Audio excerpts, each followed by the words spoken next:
At Hale School, we really consider that making notes is important. You'll often get marks allocated, so make sure you don't get a surprise at the end when your teacher says, make sure you hand your notes in. Making notes is a long process, but it is worthwhile because you can create meaning from multiple sources. You might have a book, you might have a web page, you might have an image. So you're able to combine those multiple sources and make some meaning out of them. It really does improve your memory and your retention of the facts that you read. It imposes structure on the information that you've got, and it avoids plagiarism, especially important if your teacher's going to ask you to submit this information or your notes and to Turnitin. And so towards the steps of making notes, it is really important that you remind yourself about your focus questions. What do you really need to find out? Make sure you check your brainstorm and have a clear idea of what you have to answer. Once you have raw information, you then start to highlight your keywords. Just the most important words in each of the sentences.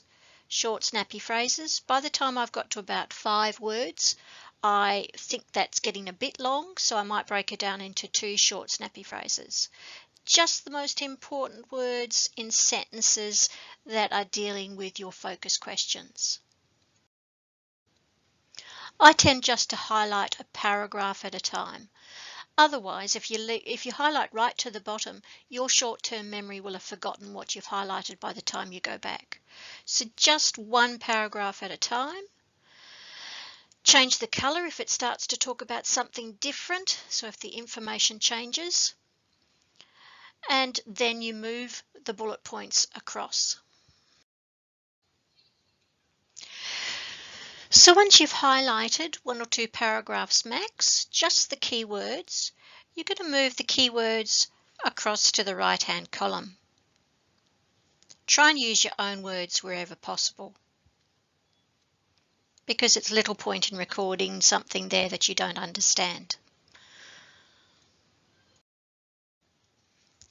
Once I've got round about 10 or so bullet points, it's time to start sorting them under headings.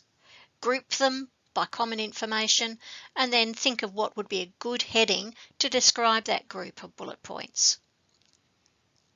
You can quickly use the little format paintbrush to make all your headings look purple or whatever size you like to make them stand out. Every now and then it's a good idea to stop and check your focus questions. Perhaps you do have enough information to answer them. So ask yourself regularly, do I think I have enough information to answer them all? If the answer is no, you'll have to go back, find some more raw data, ask for suggestions, even check with your team members.